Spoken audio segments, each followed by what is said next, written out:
Hello and welcome back to our sweet sunny days.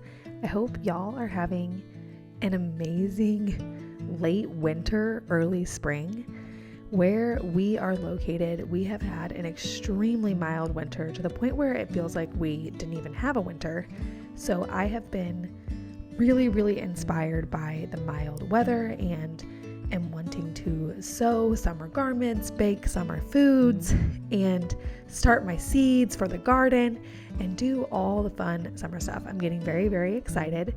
So that is what we are up to this week around here.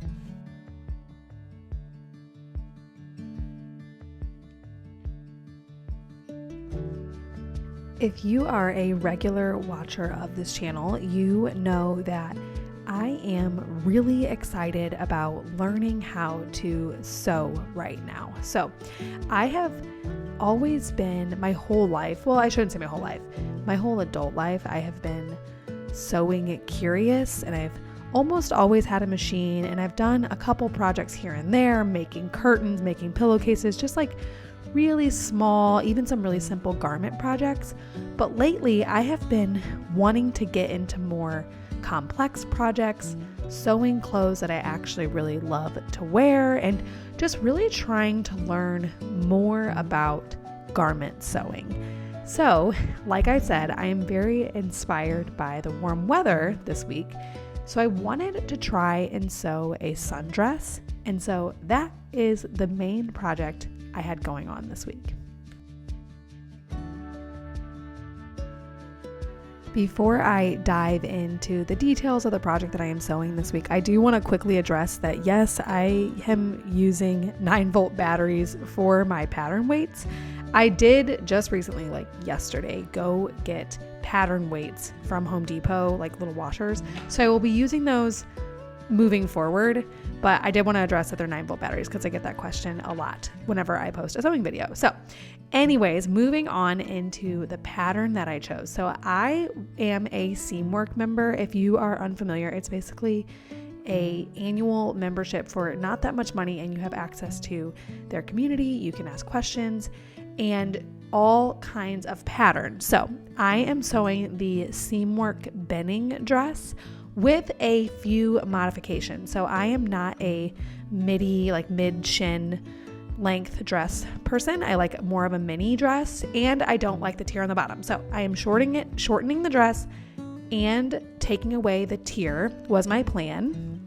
Obviously, the first thing I had to do was cut out my pattern pieces and cut out my fabric. I do want to tell you guys a little bit more about the fabric that I chose, but first things first, I was neglecting lunch, and so I had to go upstairs and make lunch.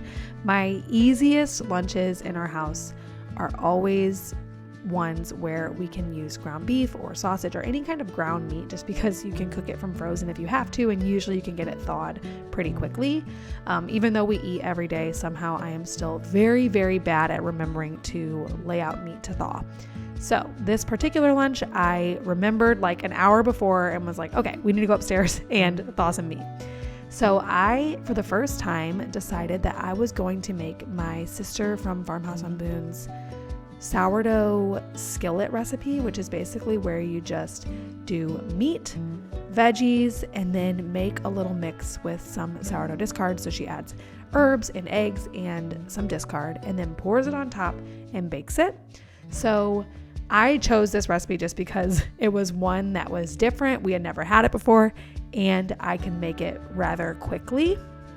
And me and my husband both absolutely loved it. So I definitely have ways that I want to kind of modify it or just build upon it in the future. So I want to try and do like a pizza flavored one with sausage and marinara and all of that kind of fun stuff, just more veggie combinations, more meat combinations, because it was so yummy. So if you are looking for a good, easy ground beef recipe, I definitely recommend this one.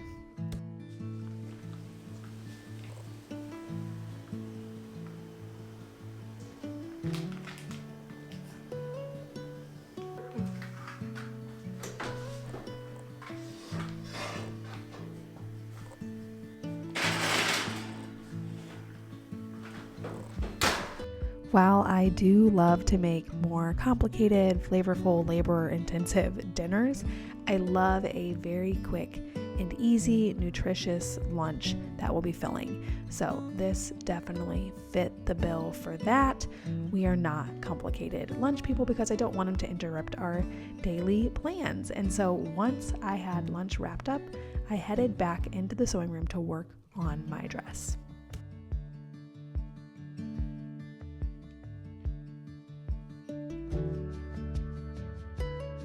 So back to the story of this fabric. This is a nursery swaddle fabric from Joann's.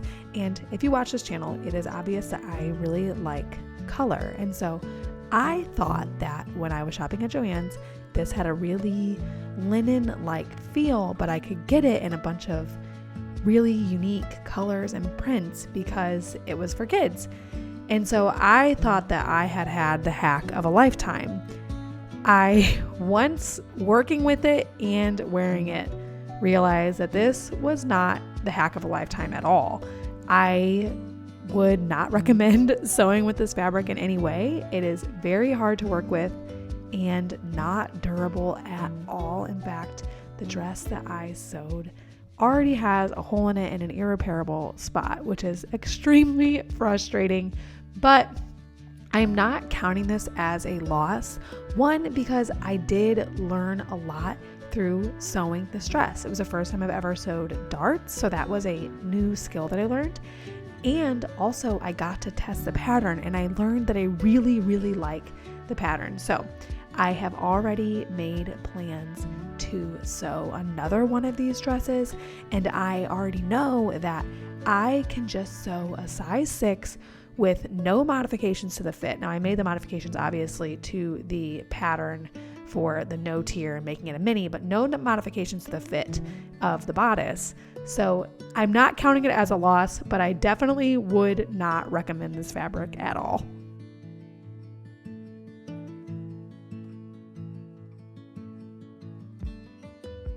All of that being said, fabric is something that I am trying to learn more about right now. I really, really appreciate, and I'm growing to appreciate more and more as I learn more about sewing, how slowly garments come together. I think the normal thing to do is just not understand how much work goes into clothing. And it's been really eye-opening to me, and that journey has been really special to me because it makes me value clothing more. It makes me want to see more use out of clothing from the thrift store and just overall purchase less new things. Now, obviously I'm not perfect. I bought a new tank top last night, but overall just really be a more conscious consumer because it does take so many resources and so much time, even if it's not your own, to get garments into the world.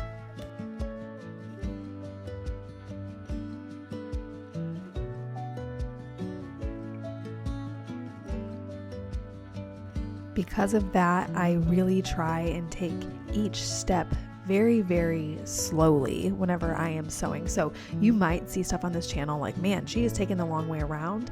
And that is probably true. And I'm sure that as I get more experienced, I will stop doing some of those things. But right now, I am not too concerned with just getting garments out and getting them done as fast as I can. I'm really, really trying to take it slowly, try to learn, and I'm really, really savoring the process of making a garment rather than just trying to get it done.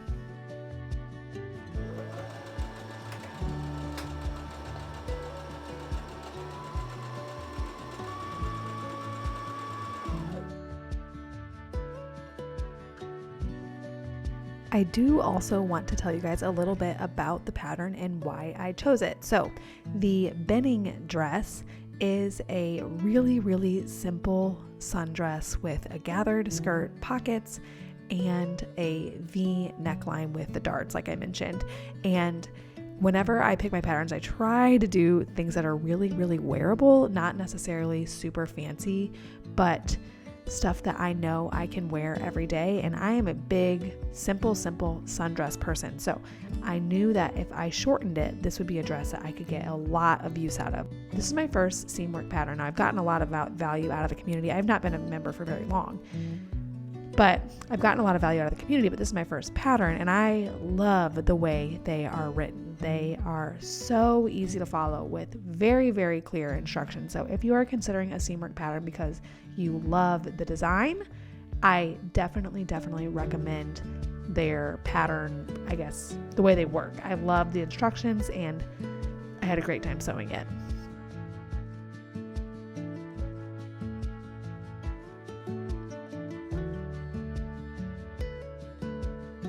The end result of this dress was just all too springy and fun to not wear it in my kitchen while making a fun spring baked good. This is just my way of romanticizing my life. This was just so fun to me to have my cute garment that I made in my lime green kitchen and make some lemon blueberry bread. So I am following, I believe it's Pinch of Yum's recipe for a simple lemon blueberry loaf of bread. The only modification that I made was coconut milk instead of regular milk, and I just did it 1-for-1, which seemed to work really, really well.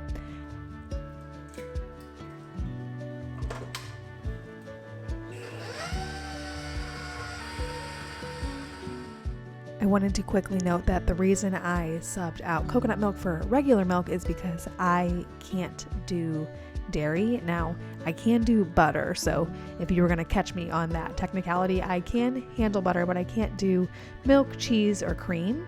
And this substitution worked really well. So if you're someone who can't do dairy, I would recommend just making it this way. I have really, really enjoyed having some sort of yummy, sweet baked good around the house. Now, I will probably try and make them a little less sugar intense in the future, but not this week. So this was just so yummy and came together really easily. And there's just nothing better than having a little sweet treat you can take a slice of at any point throughout the day around the house.